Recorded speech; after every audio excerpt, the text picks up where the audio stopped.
Hello, we are back with another Webtoon breakdown. Today we are going to be examining the thriller genre and we're going to be talking all about Everything is Fine, how Mike set up this story, what he did, how he did it, and we're going to be trying to figure out like the best ways that we can kind of incorporate his methodology into our own stories. Now, thriller is something that I feel like can affect any genre, whether it's romance or drama or fantasy or anything that is involved with this emotional aspect. So these tips can help any type of writing, any type of writer, regardless if this is not your main genre. So stick around. Maybe you'll find out something that's very interesting that could help you with your Webtoon or with your upcoming contest entry. So as always, you can pause the disclaimer to read it, but take everything with a grain of salt. And so let's go ahead and talk about this. So the first episode of Everything is Fine, in my opinion, it's kind of a masterclass in setting up an unsettling story.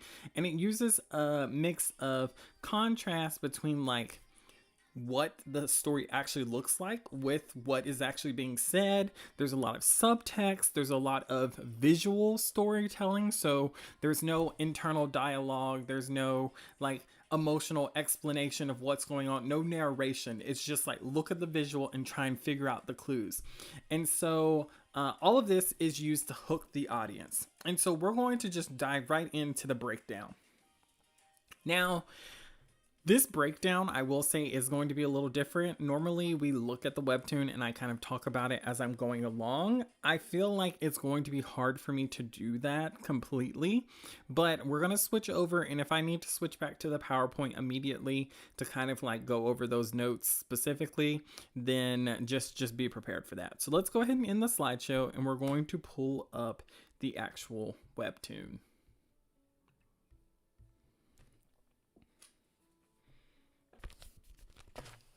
So I kind of broke this up into sections as to what I thought was done well. And that's why I was like, it's a little bit harder for me to talk about this webtoon from a very like panel by panel.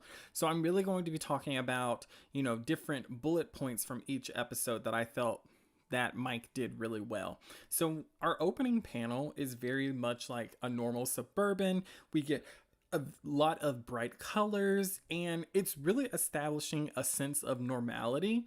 But what's interesting to that for the reader is whenever we're reading or watching or listening to a story and everything seems too normal, it immediately sets up sort of an uncanny feeling. So by beginning the opening panels with this like perfect suburban setting with like all of these immaculate, you know, very, you know, middle class type houses, and all of the panels are full of like bright colors, and then we kind of tune in to like a person just going about their day.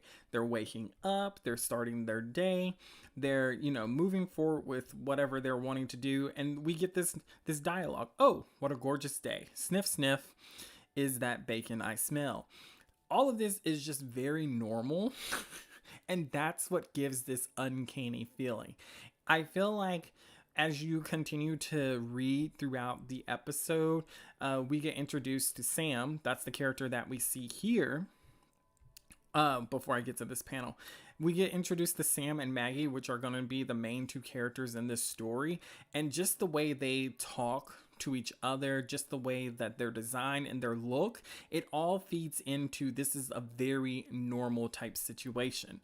And so what I think is so great is within the first few panels. So if we just count, so there's 1, 2, 3, 4, 5, 6, 7, 8. 8 panels, we get this perfect normal type of setting, and then we look at this shadow and it has like red and it translates to Everything is Fine. It's very ominous.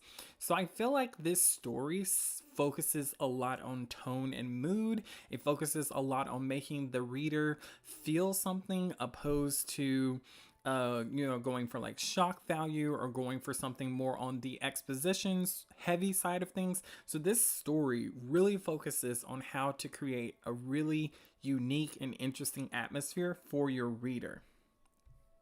So as we continue to look at this, remember we haven't seen any of the characters' heads. Hello everyone. Hello Pollo.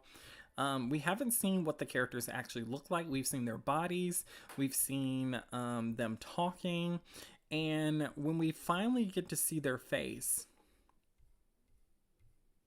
it's so shocking because, like, even if you saw the little I don't know what you want to call them, the things around their neck, like you saw those little flares around the neck, I don't think anybody was necessarily expecting cat heads. Well, I guess you were if you clicked on it, but I'm just saying, like, if you were reading this blind and did not have any idea, did not see the cover, this is kind of a very shocking panel. um and it kind of sets up a lot of questions. It's like, is that their head? Are they human? Are they alien? What's going on? And so the other thing about it is it's huge. It's very cartoonish. It's a cartoonish cat mask. And so we have all of these elements of, like, being a little bit more childish, being very perfect, being very bright and colorful. But this is another example of how things just aren't right. And so once you make it to this panel, you kind of in your head lock in the idea that something is going on that's greater. So it's creating a lot of curiosity, I think, within the reader's mind as to what's going on. And so you're more intrigued in, like, figuring out what's happening opposed to what's being said and what's being done. But the thing about what's being said between the characters is it's so normal that it's weird. It's very polite. It very much gives, like, an old school sort of sitcom. Like, think like early 1950s. Like, I'm thinking like Andy Griffith or I Love Lucy or Leave It to Beaver, something like that. Because just the way they talk is just very much like, it's weird. Like, nothing is wrong with it, but it's weird. And even the actions of what they do, it doesn't translate as normal. It doesn't translate as, like, a husband and wife having a normal conversation waking up in the morning. And all of this whole episode to me just gives, I guess the best way to put it is it gives a little scary.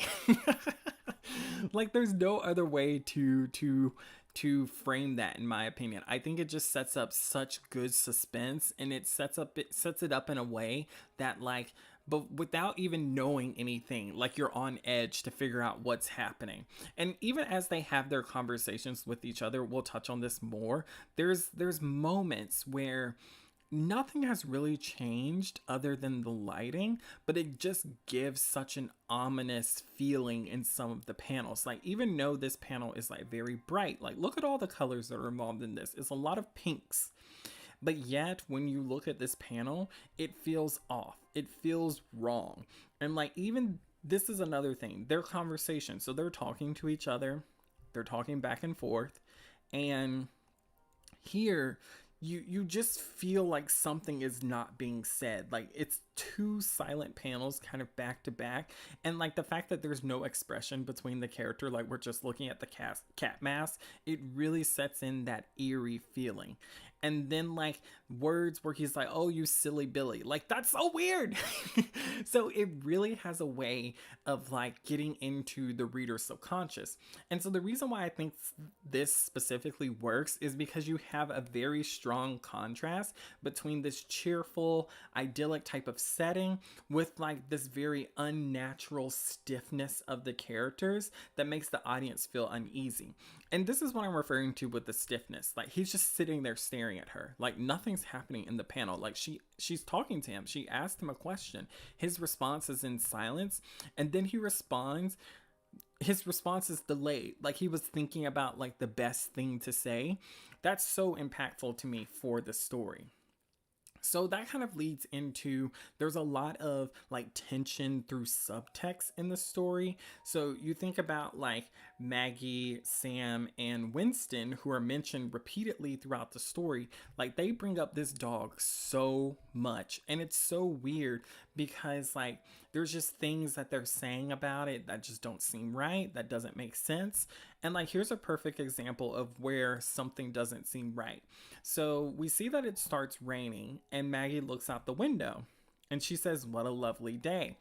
And what's weird about this is, like, some people do have the perspective of rain, like they enjoy rain, they enjoy thunderstorms or rain showers or whatever. But in the context of everything that has happened, that's not the vibe here. Like the vibe is something is off. And like her saying this and then his response being like, oh, it's raining, or like acknowledging it. He doesn't really acknowledge it. He just says like, okay, well, I'm gone. And all of this just adds to the weirdness. And then we get like this little kiss moment. So there's a lot of subtext here, a lot of like thinking about what's happening. And so that's what I kind of like specifically about this story, is it forces the reader to really think. So like just all of the conversations between Sam and Maggie, they're just so forced. And it's like they're just pretending that everything is okay. Everything is fine. Like even look at some of the poses. Like this is a very like odd pose for like reality. Like I don't think people naturally do that unless they're doing it on purpose. This is weird.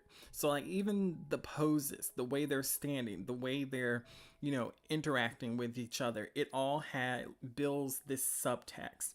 And so again, why this works, I feel like it tells the audience two things. It tells them that these characters are suppressing their real emotions, their real thoughts.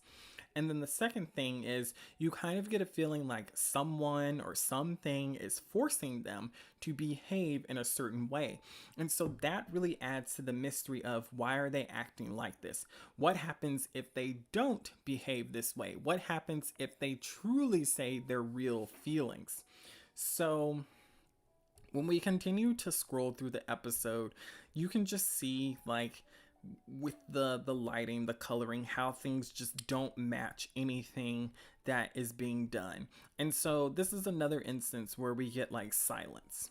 Silence in this webtoon is so powerful, and the way the lighting is done is so powerful. So don't underestimate any of that. And I really like that they went for a more subtle route. So, because when you think of thriller, or you think of horror or anything in that frame, a lot of it has like a lot of like jump scares, a lot of like action, but all of this is very slight. So, like Maggie and Sam, they in this episode, when it ends, there's kind of a little bit of a twist. We kind of saw how like they were talking to each other about the dog. Like Winston keeps coming up, so there's his dog Bull, and it really submits in this ending panel that something is completely off. So she's calling for the dog. We see there's a tiny little dog bed there. You see that? Like just a little dog bed, like very normal. Like the dog's sleeping, like maybe he's enjoying himself. And so she's like, come get your breakfast. And she's walking over there to go check on the dog. And this is also really weird. Did she not walk over there to get the dog? Maybe I'm getting it confused. Okay, so she walks away from the bowl, and she doesn't walk over there. She's like, he must not be hungry. What a surprise. And so like that sentence in of itself is kind of weird. Like most dogs are hungry. Why wouldn't they be hungry? And so she's just sitting there having her coffee. She looks at her coffee. And then she deliberately like throws the coffee onto the ground. And it smashes. And look at this. Like it's definitely giving like Psycho Killer. Like look at those glass shards in the water in the coffee. And then she tells the dog to come and clean it up. Like this automatically, if someone was reading this, like if you have a pet and you shatter a glass, you try your best to keep them away from it, because you don't want them to lick up a piece of glass to like cut themselves or hurt themselves. But she's telling the dog to come clean it up. And so then we see the dog has not moved, which is very strange because, you know, like dogs are pretty sensitive to loud noises. And so she's still calling for Winston, and we get like this weird, like at first you think, oh, he's sleeping so hard, and she's telling him to come here, and we get these Z's, but then we see it's a fly. Like notice how he was able to misdirect like your thoughts. Like you're thinking, okay, sleep. Like that's what has been set up for this, that the dog is tired. But then the tone changes. It's a fly. And what do flies generally indicate? They indicate death. And so that's where I feel like this to me is a soft hook, but it really cements for the reader that everything that you're thinking about the story is correct. Everything that you're thinking that something is off, something doesn't make sense is correct. And so you really get this moment of from a reader being like, okay, I'm right. This is weird, but I'm really curious. What the heck is going on? And just so much of it is set up that does everything just so right. So let's go back over to our PowerPoint really quickly. Um, and I want to talk about why I think the audience loves like everything that they're seeing, that they're reading. So, with any sort of thriller, I feel like mystery is like an ultimate hook. Setting up mystery, things that will raise more questions than answers, can be very compelling to readers.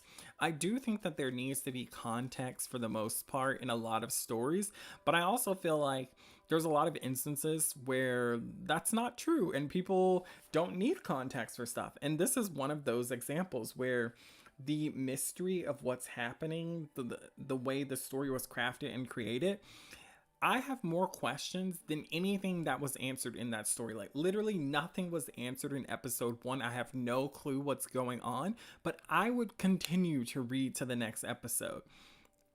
And so I think that it's really nice how like everything has contrast to it. Like you have all of this cuteness, all of this like bright aesthetics that clash with these really dark themes that makes that uncanny effect. So I think for thrillers in particular, it's so important to understand like your visuals, understand like what you're creating, how you're creating it, because like that ultimately, that tone, that mood for the story is so important to a thriller, and it can make a thriller really shine in comparison to like the other thrillers that it's up against. And I think that's part of why everything is fine really like jumped out and kind of skyrocketed on the platform, because the other thrillers or horror or things that were on the platform really went into the more like darker looking aesthetic, opposed to like doing something very Stepford Wives or something very like cheerful and bright.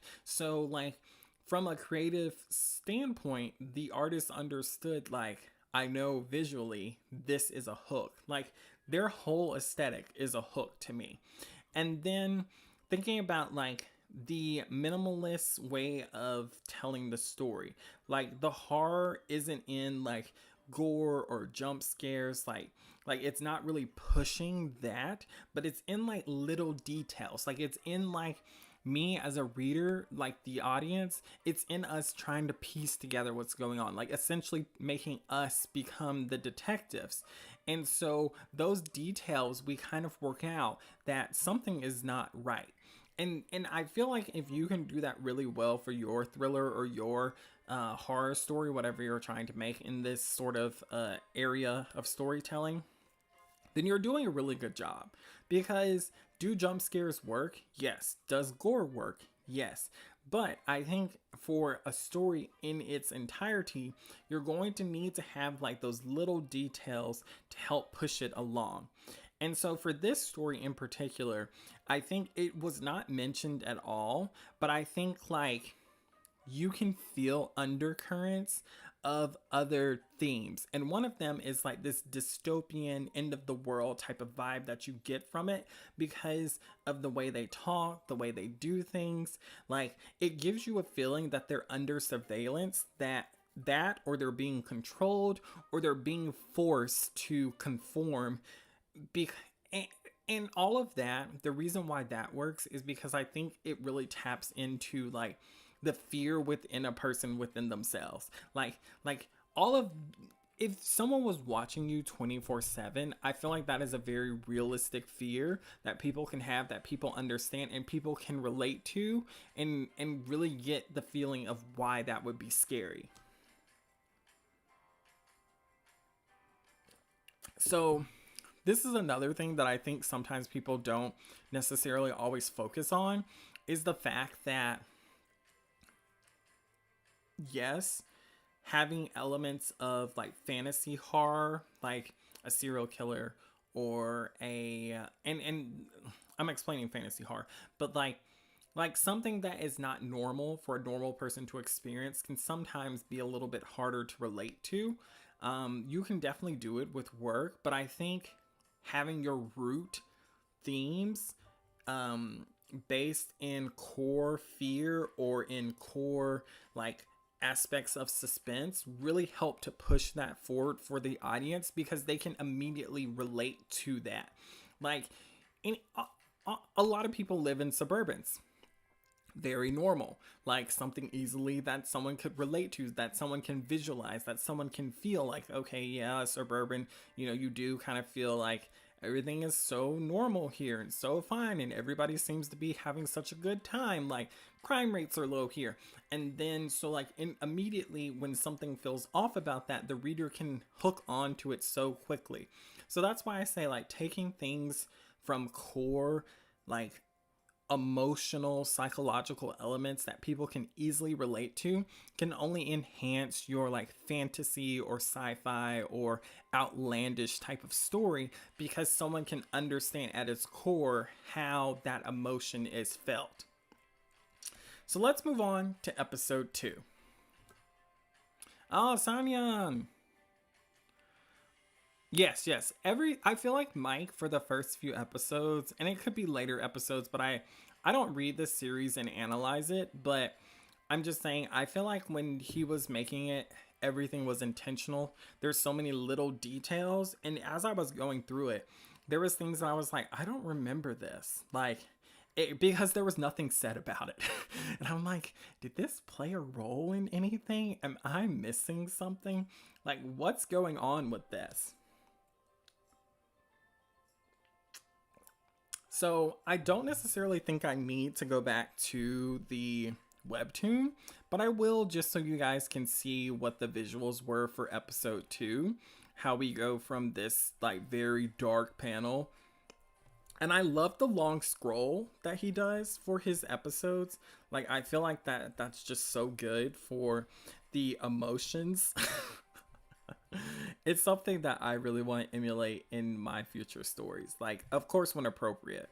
But I just think it works so well. Hello, Mr. Joy. Hoot hoot. I like how the character pauses and stares blankly ahead in the story. Yeah, yeah. I feel like the pauses are so weird to me because I feel like in other webtoons, like there aren't really pauses where characters just like sit there and look, like just sit there and like hang out. So it's really interesting to me. All right, so for episode 2, this is another example I think of how episode 1 will set up the premise. Episode 2 will establish the premise. Like it really establishes what's going on, and then episode 3 is the hook. So in episode 2, I feel like it really pushes the fake normalcy in the public spaces. So we get an instance of Maggie going to a children's park. Then we get another instance of Maggie going to the grocery store, and then we get an instance of Maggie interacting with her neighbors.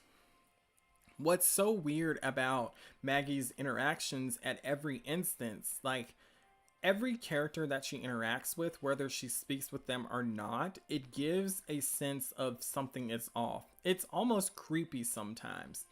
And Maggie has like these very awkward, maybe even like chilling conversations with all of her neighbors. And I think like that's so important to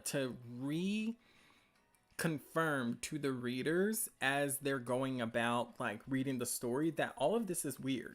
Like none of this is right. And so when we look at the dialogue for the characters, you can tell like the dialogue is very polite on the surface, but there's something unspoken and there's a tension that lingers beneath their words. So you get a lot of like pressure throughout all of throughout your experience as you're reading. And this is the funny thing about this. Like, this webtoon does not do a lot like where the panels are super dynamic or there's like something like really pushing the art.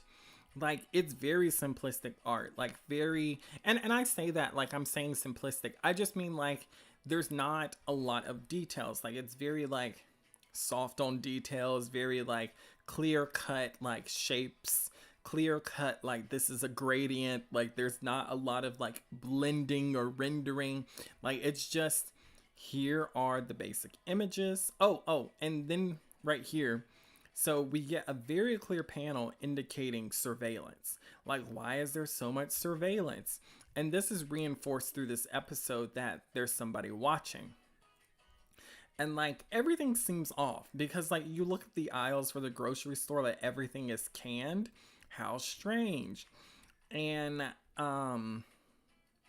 so that's what I'm saying. There's just little things that you pick up as you're reading the story that makes you feel like, what the heck is going on?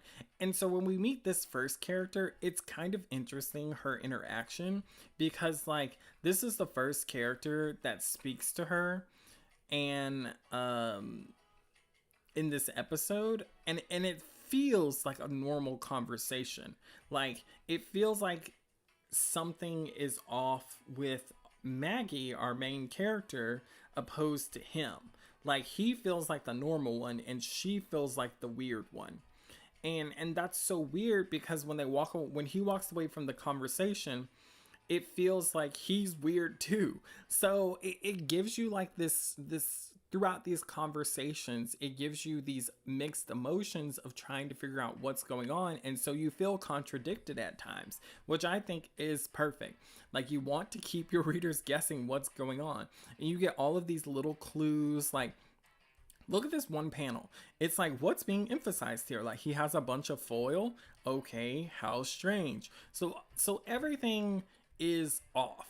And so then when we get to this conversation with the neighbors, like, we see another instance of people, like, again, in bright colors that seem very normal. They seem to be having a very normal conversation, just talking about having a dinner party, wanting to, befriend each other and develop their relationship. Very normal.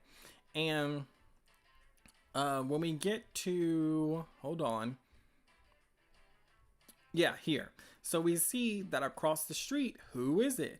It's Charlie, the guy from earlier. So now we see that these characters, the neighbors that live right next to Maggie, and Charlie lives across the street, he gets invited to a dinner party. So the same dinner party that Maggie was invited to. But he says no, he's not interested. And so the conversation goes on. Very normal, very much like, what's going on? How are you doing? Please come to our dinner party. Don't be a party pooper. And then we get this weird moment where we get this red eye. And immediately, it's kind of like a stop. What's happening? Because this kind of breaks all of the coloring tones, in my opinion. Like, it's not like a softer red. It's not like a in the same sort of tone. I can't think of the colors at the moment, but it's a true red. And then we see it's in all of their eyes too, which just reconfirms to me, when I was reading this, that they're under surveillance, and that, whatever is going on with these cat heads, like it's something within them that's weird. And so that's pretty much all that I think I feel like episode 2 does. I feel like it works because the fear isn't in what's being said, but it's in what's not being said. So, like, the politeness is forced, making the audience suspect that there are hidden rules at play. So, like, you kind of feel like, okay, you can't talk about this or you can't talk about that. And so the scene just really keeps the mystery alive. Why is everyone behaving that way? It's the whole thing that you're thinking when you read this episode. So let's look back at the PowerPoint really quickly. We are just zooming through this much faster than I thought we would. Okay, so again, I want to talk about why I think episode 2 keeps the audience hooked. So it really expands upon the world we see outside of Maggie's house, like how society is. We see how other people are affected by this type of setting, whatever system is involved, and then we get more subtle hints of the horror. And so the episode isn't scary because of like a monster or violence. It's just unsettling. It just makes you feel like everything is unnatural. And so you get more questions again at the end of this episode. Like nothing is really revealed. Everything just keeps implying things. So you're building up intrigue and suspense as you make it to that third episode. So let's talk now about episode 3. Ah, Chiku, I'm glad you could make it. So let's look back at episode 3. So we're going to move on. There's those surveillance cameras again. I tell you, like, just the little details. Like, that's what I need in my thrillers.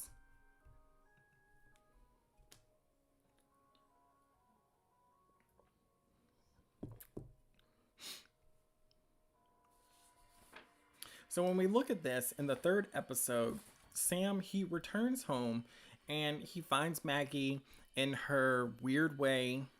Like Maggie is the most off character in this whole thing. Like I remember when I was first reading this, the whole time I was just thinking, what is wrong with Maggie? Like it just does not make sense. None of this makes sense to me. And so we find her like in cooking dinner for them, and then when he arrives, like they have their polite weird interactions as if nothing is wrong. And then Maggie, she asks Sam to take the trash out, and this is a very normal request, like wives asking their husbands to take the trash out or whatever. And so when he agrees to take it out, this whole thing just seems so weird because what? Oh, we're gonna get to this. Let me pause, but I just want to talk about the trash first because he decides to put rat poison in the trash. That is very weird. Like that, I don't care if you had a rat problem in the house, you wouldn't put rat poison in the trash. Maybe you would. I don't know. Like maybe if there was like raccoons getting in it or something.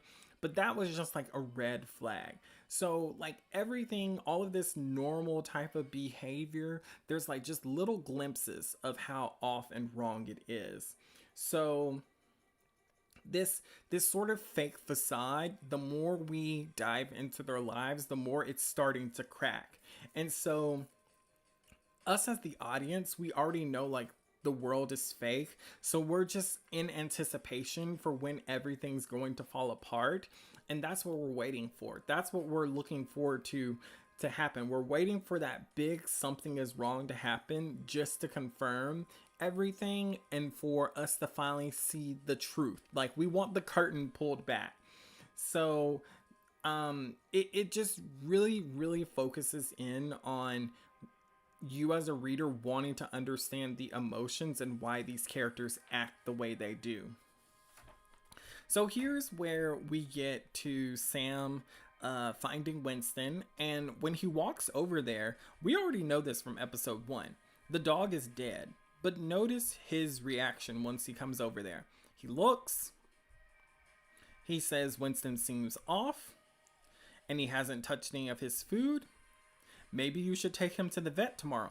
But he already looked over there. So his reaction was so emotionless. He doesn't grieve, he doesn't panic, or even look surprised. And all of that is very weird because if you know anyone who loves pets, you know this is not a normal reaction.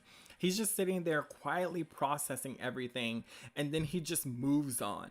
Like look at this. Like it's just them staring at each other. He's like, you should take Winston to the vet tomorrow. And she's like, dude, he's dead. And he's like, and she just agrees. That is so weird. All of that is just weird. Everything is off about this. That should be the name of this. Everything is off. So they just move on. They're like, all right, let's have spaghetti. And that's what kind of makes it weird for readers, is because the reactions, like if you have a character that is not reacting normally to situations, it makes the reader instantly feel like something is wrong. Like, even if someone has not had a pet to die or pass, like, you know that someone would be deeply saddened by the fact of a beloved family member passing away, but that's not the reaction here. So it just re-solidifies everything that is going on. That everything is disturbing, and the fact that they're just letting this dead animal stay in their house, it's just weird. It's beyond weird. So the reason why this works is the lack of reaction is deeply unsettling. And that's all I was talking about. Like, everything is just so off. So with this reaction being off-putting, it it builds intrigue. And that's why I feel like it's crafted so well, in the sense of how it's meant to evoke reactions from the audience. Like, almost in this story, the audience is a character.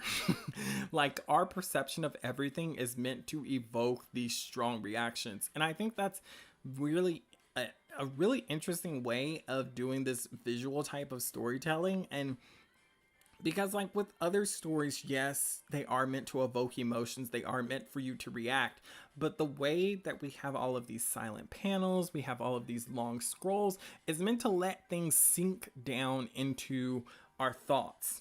So I feel like the death of the dog really symbolizes the type of world that they're in, and it really sets up the type of environment that we can expect as readers.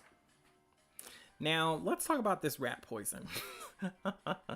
So, the rat poison in the trash is, I feel like it's later developed to kind of make you feel like this is crazy. This is a sinister act. Like, these people, they're the villains. Like, they're the one, I should not be rooting for them. So, we see Sam, instead of just taking the trash out, he adds the rat poison to it. And like, there's no explanation. There's no hesitation from Sam. He's just calm and calculated about his actions. And then we just see him. He's just taking it to the trash. And so I feel like this is the moment where we really see Sam as a character shift from like being this drone type of autopilot character, where he's been very passive throughout the first few episodes, and now he's being active, and now he's kind of participating directly in the world, in a sense of, like, before I felt like, you know, the facade was up the whole time. When we finally get to this scene, this is another instance where we see the crack. And so this character, this homeless character, is like, I'm starving, can I please have the trash? And basically Sam is like, he doesn't really respond. So the character's like begging for the food. Sam's not responding. He's just sitting there listening, and then he just drops the trash bag and goes back inside. So although this was not like a direct, like, Sam had a conversation with this character, we can see from the actions that possibly Sam did everything that he could in the situation, but also he gave him poison. Like, he didn't just be like, okay, I'm gonna put this in the trash because it has poison in it. He just dropped it and went inside. He's like, hey, you eat it, that's on you. If you don't, and this is what I'm saying. Like, before, Baggy in episode 2 felt like she was the one where things were off, and now Sam is the one where I feel like something is off with him. Both of these characters, something is off. So this is where I feel like you have to understand when to use internal, like, monologues or dialogues, because I feel like if Sam had an internal monologue here, it would have broken the tone, and it would have broken the immersion in the story of him explaining why he did what he did. So it's really important to remember, like, what you're trying to craft as you're making your story. And sometimes for the scene, it's better for the character to not say anything so that they don't interrupt the mood. Whereas sometimes it's better for them to say something to increase the mood. So once the homeless man gets this bag, this isn't the end of this character. So, um, when Sam drops the bag and the character is eating, possibly eating this trash, we go back to Maggie and Sam in their house eating, and it just, I feel like the scene kind of sets up. I'm trying to think of the best way to say this. It kind of sets up that they're kind of ignoring, like, everything is fine, sets up like everything inside the house is fine to an extent. Like the house, nothing goes wrong in there. Ignore everything outside, because when this homeless character shows up, he's back and he's like, "Hey, I'm sorry, that bag smelled like it was poison," which is a wild thing to say. I'm like, how did you know this? But we're not gonna harp on that small detail. And he's like, "Can you just give me some food?" And like Maggie and him just aren't saying anything at the dinner table. And he's like, "I'm going to die. Like, please help me." And we see like the red eye show up again. The red eye for Sam and Maggie, like both of them, it shows up. And so then we see Sam says, "Darling, I think Winston wants to go out." This is a deranged statement. It's like, dude, what are you talking about? Like, why? So he decides to go over there to the dead dog. And it's like, I don't understand. Like, this scene to me was executed so well because it just solidifies how bizarre everything is that's going on within the story. And we have no answers at this point, and we're almost at the end of the episode. But there's just so much intrigue and curiosity built. And so this kind of cemented everything to me in a sense. So he picks up the dog and he takes the dog outside. We see all of these flies, which makes me wonder how long the dog had been there, to be honest. And so he takes the dog and he just places the dog outside on the porch. And he's like, "I love you." And so then we have the guy talking. He's like, "Oh my God, a dog? And it's not poison. I know what this must mean. Thank you so much." What? What? And that that just did it for me. Like, and he just comes back in, they sit and they talk to each other. We hear the character outside just munching away. They're not saying anything. He's just munch, munch, munch, munch, munch. And this is where I'm like, onomatopoeia, like the sound effects or onomatopoeia is so important, because without this munch, these panels would really mean nothing. But it just sets the mood so much more. And I'm also like, how? How are you doing this? Like, I could not. Like, this world is scary. And so it really just reveals how bleak and desperate the entire world is for this story, where people are driven to do extreme things. So we see on one side, you're forced to play these perfect roles, and it feels like if you don't play these roles, then you're left to be homeless and you're on the verge of death, begging for food from random people. And the situation is so bad that the people who are in the perfect situations poison their food. So there's just so much like world building involved. There's so much, tension, so much good tone. All of it just makes chef's kiss. Like, I love it so much. So let's just talk one last time about why I feel like it's so effective for the audience. And so I feel like we have a bit of morality come into this episode, where Sam's actions aren't justified or explained, and they make him feel cold. And it makes the whole situation feel a little bit more horrifying. It's like, is Sam driving Maggie to act a certain way? Is Maggie driving Sam to act a certain way?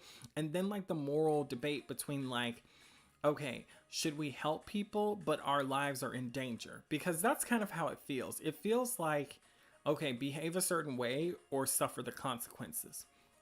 And then we see like an escalation in the horror. So the previous episodes really just built on the tension. There was a lot of subtext. And this episode, it kind of shocks the audience with the outright disturbing images. That munch munch, I tell you, the onomatopoeia for it, the sound effect, whatever you want to call it, that munching in the background was wild. I felt like it was so interesting because that's just terrifying to me, because you just think about your pet. One, I've sacrificed it for this person to live, and then I have to sit there and listen to them in my dining room while I'm eating munch on my animal. Like, I could not. So insane. Like, that was a complete escalation for me. And then episode 3 really enforces the harsh reality. So we see like there's a level of poverty, there's starvation, and the cruelty shows that this society isn't just like being controlled, but it's completely broken. Like, whoever's in charge is destroying these people's lives. And so the ending, the way it ends, I would fast pass, because I just have so many questions and I need to know what's going on. Like, ending with the homeless man eating the dog is so grotesque that it just sticks in your mind.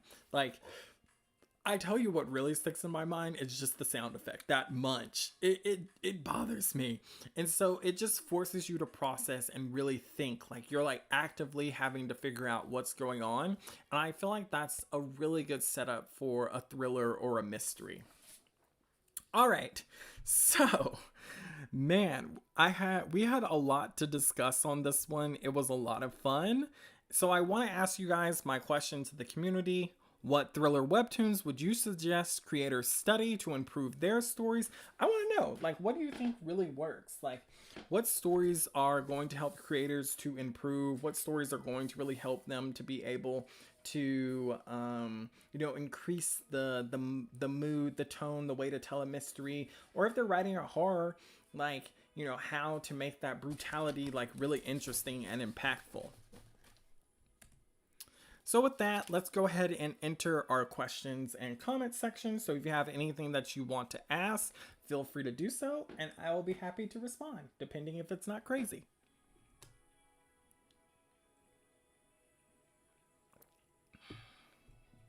Yeah, I agree with you, Sonia. It's a very unsettling read. Like, I can definitely see how some individuals may not like it, but I feel like the reason someone may not like it is because it involves a lot of thinking.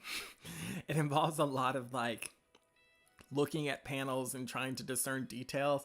And I feel like most webtoon readers look at panels for like 3 seconds and move on. So it does a really good job.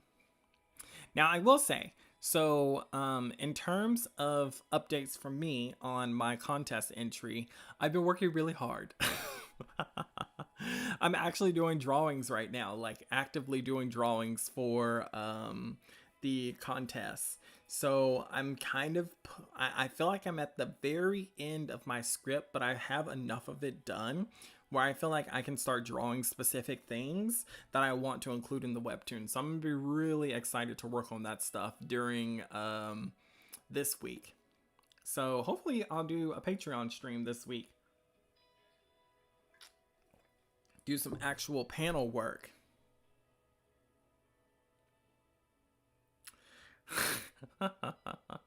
No. Please do not send me any munches or crunches. I'm not a fan of that. Ugh. Chiku said, I don't know about y'all, but I'm feeling pressure to come up with something whimsical and new. What do you mean? You want to start your story over? Like, I'm very interested in what you've already created. Don't start over, Chiku. It's too close. Like, March will be here soon, and then May will be here soon, too. Pantheon, what do you think about writing a novel and adding comic-style pages for certain events in the story, similar to light novels? Actually, I think for me personally, I want to do novels first and do webtoons second. So, like, I would prefer to write out a novel and then adapt it to a webtoon. Just because I feel like from a business perspective, like, I can do so much. Like, I could have 3 books done of my novel and then adapt that to webtoons, and I could be working on other stories. Like I just feel like there's so much you can do from the light novel process to the webtoon process, because then I have the income from the novels, then I'll have the income from the webtoons. And so I feel like there's like like strategically, like if you can do novel writing, I feel like it can be a really smart way to go because you could finish a novel within a year. You likely can't finish your webtoon in a year. Raccoon, hello. I'm interested in seeing yours. Well, come to the Patreon stream. It will be a under the free tier. You can come and hang out, and we can chat. If you subscribe now, you can see. I think it's like I forget what number video is. I think it's the most recent video, but I go over the basic plot and characters, so you can see it on there right now.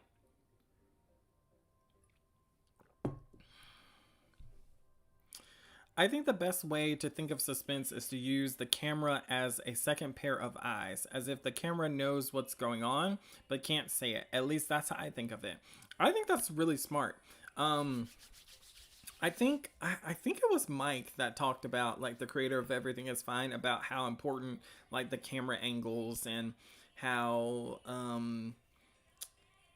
moving it around like really impacts the way he tells the story. I forget what interview he did. Andy said, how do you go about thumbnailing? I'm working on a personal comic, but I'm falling on my face trying to thumbnail even with the script writer. So, script written. So, to be honest, I'm not the best thumbnailer, but because I like to do like stick figures more or less. Like, it's very deranged type drawing. And like sometimes I'll have like a specific panel, I know exactly what it looks like, but I just kind of like draw out the most simple things first to kind of figure out like what needs to be conveyed, and then I kind of build from there. So like for instance, you know, I don't necessarily want to do floating head syndrome. So I try to think about like, would the character be making a gesture? What expression would they be making? That sort of thing. And then I try and think about like what's going on. Like, is the action more important than the character? Is like highlighting an object more important than the character? Like, so I try and like play around with it until I figure it out. I get a lot of help from one of my friends. They've been sending me some like storyboarding articles to read, and so I've been trying to read those so I kind of know what's going on. If you want, I can send those to you. Just message me and I'll be happy to send you a link as well.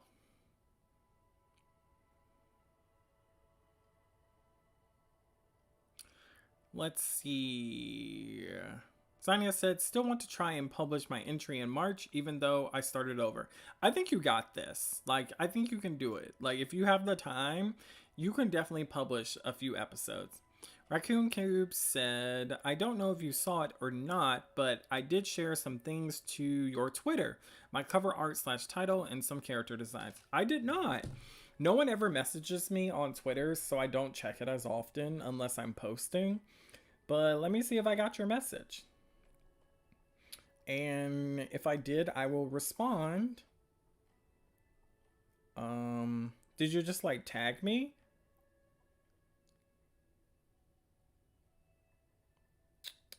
I'm not seeing anything. Hold on. Like, I checked my messages just then.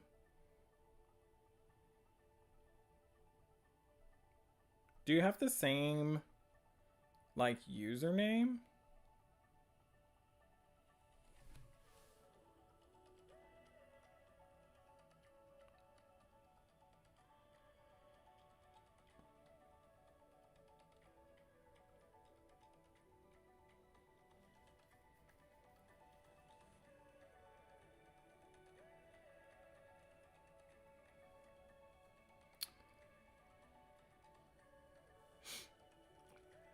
Yeah, I don't see it. Oh, you just like, okay, so gotcha. So I should just look for your name in like my notifications. Yep, I see it now. All right, I'm gonna follow you back.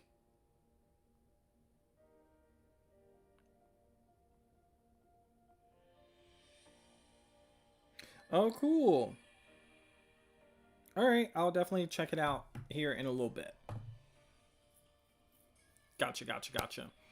Okay, so Sean, hello. I decided to enter the Monster Hunter contest last minute. Not sure if I'll make it in time. Anyone else making bad decisions? I'm always making bad decisions.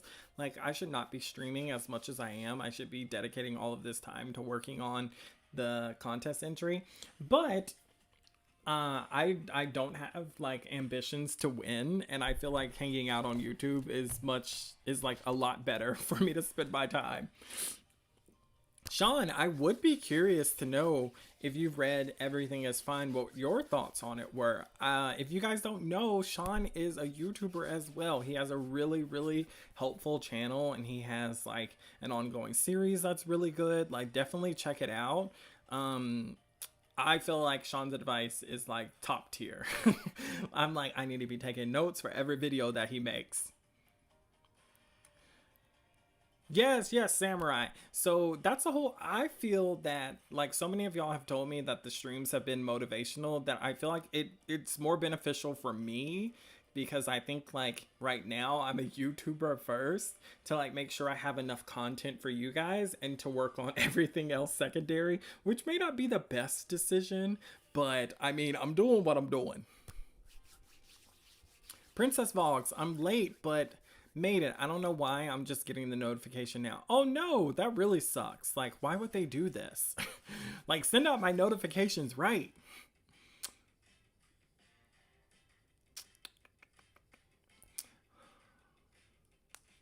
Yeah, I'm so behind on my entry, but I'm not panicking as nearly as I should. Yeah, I'm not panicking either about it. I really think that I can finish it. I really tried to cut down a lot of the panel work for myself, and things are about to start happening. Like, we're entering the final stretch, and I think with like 2 months I can get everything done. So I'm the script, as soon as I get back the last bit of beta reader like information, I think I'll be able to move forward. I'm hoping it happens this week so I can really start working, but I'm going to go ahead and start being proactive and start drawing now, especially specific panels I know that I'm not going to cut from the finalized script. Low-key, it is kind of stressful how fast time flies, but I'm using Webtoon Contest more as the push. I need to create the story I want. Yes, like, put out something that you can be proud of. And I know like that's hard to say when like you're like, I really just want to enter the contest and be a part of it, but also, you know, like make something that you're happy with. Like, don't shoot for perfection, don't be like me, but shoot for something that you'll be content with, and don't worry about it. Oh no, your Apple nib broke. Well, it's time to get a new one. I don't know how expensive those are, but hopefully not too expensive. Andy, I don't think you're going to trip at the finish line. I think that you'll be completely fine. Like, you're going to get this done, and we're all going to read it and enjoy it.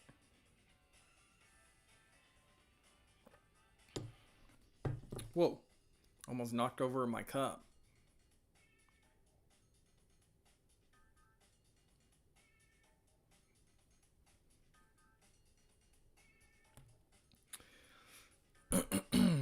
So I will say that I do think a lot of my plans for the contests are coming together very nicely. I just need a little bit more time. It's so crazy how 6 months I feel like was not enough time for me to create this story, and it really makes me realize like how much work the originals go through when they get signed. How like, you know, we were talking not too long ago about the CTA and how those winners have not released their stories yet, and I'm like, dude, I've almost spent 6 months, and I feel like I could refine more on the script now. Like, I could cut some things, I could add some things, I could do some stuff to really make the story even more impactful with those first 3 episodes than what I'm doing. And it's just so wild to me that I feel like it just takes a lot of work to refine a story.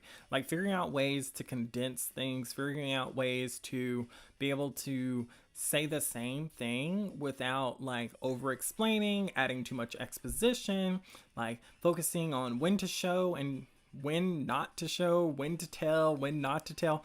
All of that is like so much work.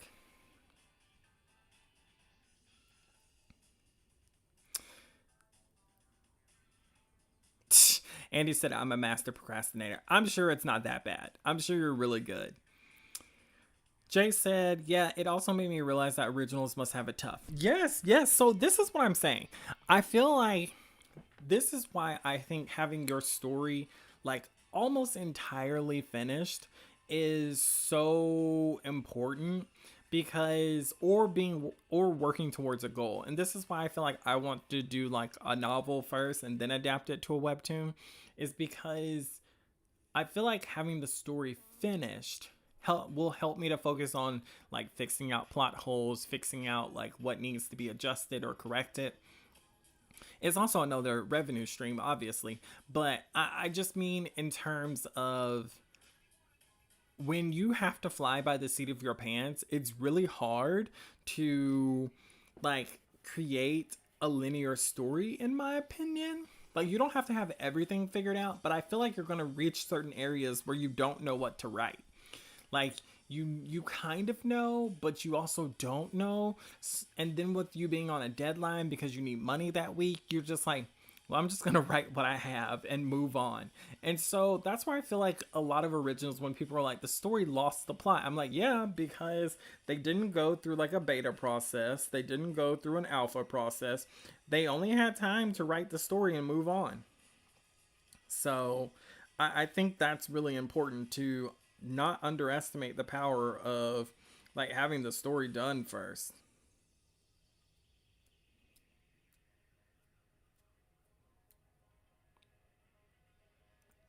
Samurai said, I tried to get a script finished as quickly as possible to jump into the art, and I know I have several potential plot holes, but I'm leaving them to figure out answers for later.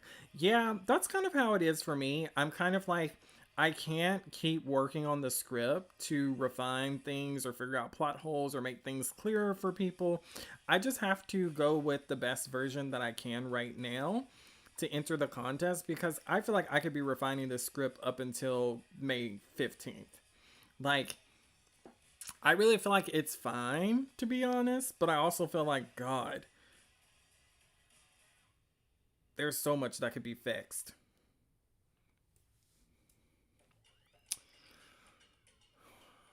Winter said, I can't imagine pushing out an episode a week, even with help. I struggle to finish one episode in a month.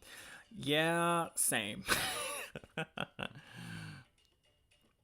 Raccoon said, do you think having a short video to introduce my story is beneficial? Like, nothing extravagant, but perhaps a few panels with some music and maybe a poor attempt at voice acting. Any advice?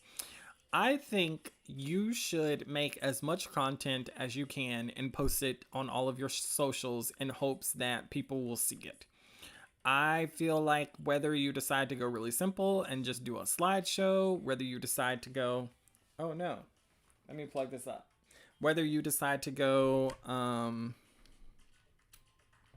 really detailed with it is up to you.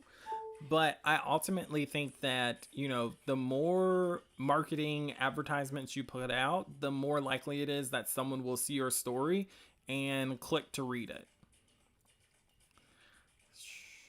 Vibes. Okay, I'm just in a rush to make it into the contest.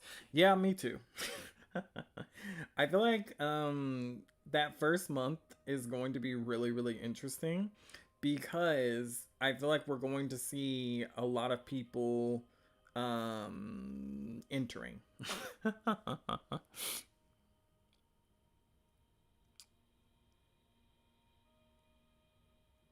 Slime said, I've really had to kill the perfectionist in me, because otherwise I would never get past the scripting stage. Yeah, yeah. So that kind of happened with me. I was hoping that the script would be good enough in December.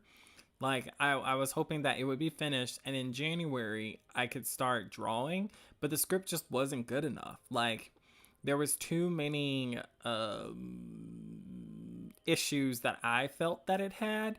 Like, I got people to give me feedback on it and whatnot. And like, what's interesting is I think I got like decent feedback where like there was questions where people were like, I don't understand this, or there was questions where people felt like, this could have been tightened up or this could be cut, which is completely fine, and that's why you get feedback. But I felt like after receiving everything, like I just had a vision for a better way to tell the story, and I went with that. And so that's why I'm here now, because I want to put out something that I'm proud of instead of something that I feel like is more mediocre.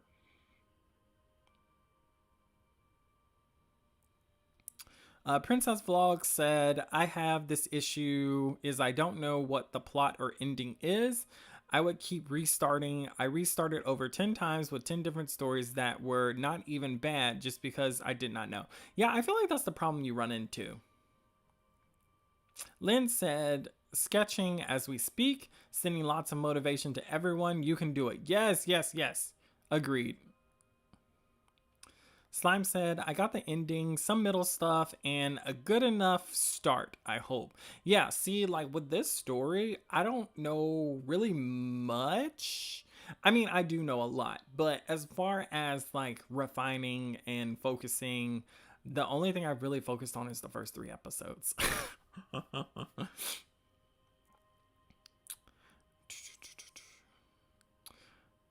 Princess Vlog says, does anyone want my story ideas? That is struggling. I just refuse to continue a story. I don't if I don't know how it ends. Okay. I'm sure somebody would be interested, but so I guess you can drop it in the comments later. I'm not sure, but yeah. I'm sure maybe somebody will message you. Kalmia, hello. Another YouTuber. Check out their channel. I'm curious if you plan on doing read-throughs of entries during the contest or after it's ended. I'm planning to do a read-through once a month. So I'll do one in March, April, and one in May. So I need to create a sign-up sheet for that for people who are here in chat because I want to make those priorities. Jay said, very much looking forward to the first month. Can't wait to see the entries. Yeah, I'm really interested to see if any companies are going to enter. Like, I'm very, very curious about that. Andy said, also, how are you handling background work? I feel like drawing backgrounds is dragging me the most.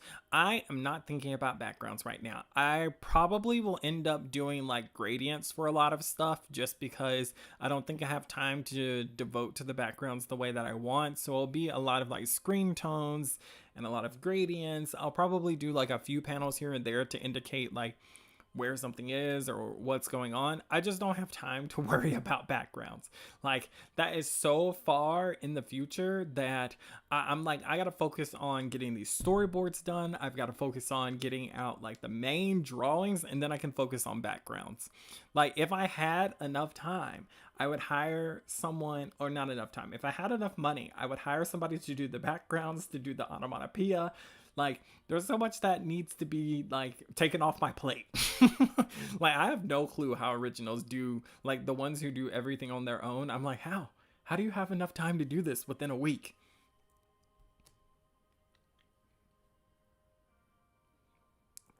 Chiku said, the main thing that is intimidating me is the prize money.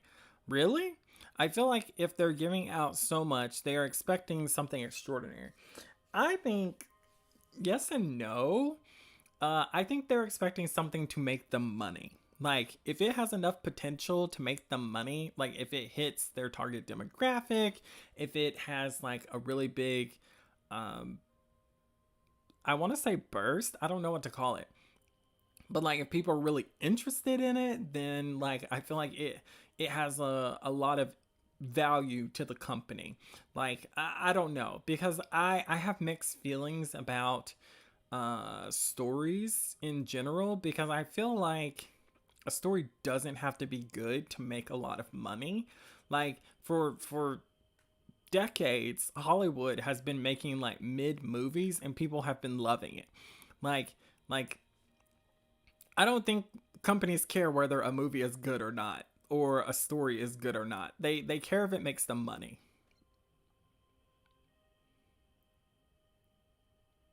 Sanya said, "Oh, please read mine in March if you can." I definitely will. I'm going to. I guess I should go ahead and set that up so that people can enter. I guess I need to start either. I'm gonna start like a Google Doc or something so that people can enter and I can read their stories. Oh God! Now that you've brought up that company thing, I've gained a new fear. What company thing? What did I say? That companies don't care about the story? I mean, I feel like, there's so much that goes on within like the markets for a corporation that like you could have like the next big story, not the next big story, but you could have like a really good story that's like top tier, like written really well, high quality art, but the company's like, this doesn't hit any of our demos, we don't want it. So Slime said, "Don't think about the other entries possibly being better than yours. It'll just stress you out over something you can't control. Just do your best." Yeah, I would say right now, like it doesn't make sense for anyone to be comparing themselves to anyone else because you never know what Webtoons is gonna select. And if from the last entry winners, the top 10, you saw how diverse, like if you watched that video that I did, you saw how diverse the picks were. Like Webtoons didn't just focus on like one particular art style. Like Webtoons didn't focus on just one type of storytelling. Like it was all types of stories. So I feel like it's really, really important to kind of balance out your viewpoints right now. Now, if you get into the runner up situation, like where they're like, okay, you're in potentially the top 10 or whatever, then maybe it's time to start comparing and figuring out like how you can blow the other ones out the water. Like just focus on getting past stage 1. Like that's what I would focus on. Slime said, "Don't think about." Oh, yeah, I just read that. Mr. Joy said, "What the prize money tells is that there is more value in comics IP than we've been led to believe." I don't know what you mean by that. I think that IP has always had value. Like we saw recently, like with Heartstopper, how much value that IP had for Netflix. Like Netflix makes a ton of money from Heartstopper. So I don't know about that. And like now we've seen with solo leveling, like with the anime coming out, like how lucrative that IP has been. Like so many people really, really enjoy solo leveling. Like it's making Crunchyroll crash. So I don't know. I think Webtoons IPs have always had value. And that's why I've always said like it's so important for you to value yourself more because you fighting back on something could be the difference between like you making $50,000 a year and you making $100,000 a year. Like, don't be afraid to say things with your whole chest and be like, nah, I don't want that Webtoons. Like, I'm sorry, that doesn't hit my numbers. We can just wrap up this meeting. Like, or any other publisher.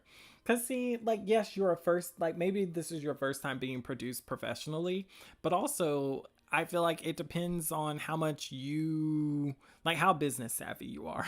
Like if this is the story you're going to work on for the rest of your life, then you might want to have in your contract that you renegotiate in like 2 years.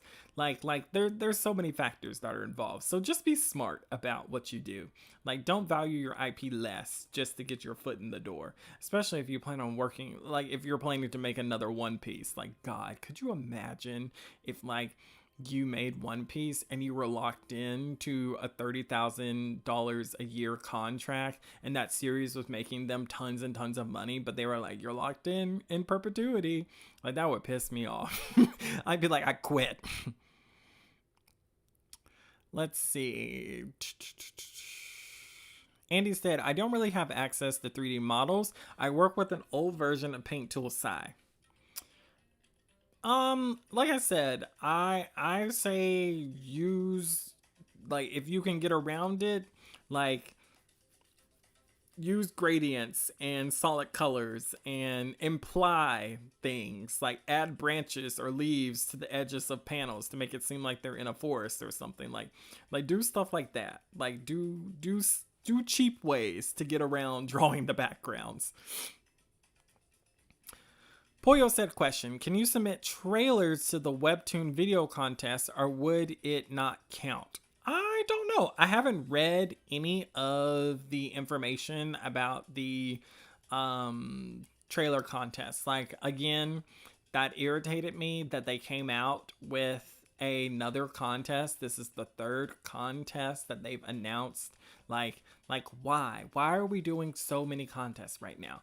Hopefully that trailer thing helps people in the CTA contest. I hope. I really, really do. I have so many thoughts about this. I'm so irritated. I don't want to jump on that.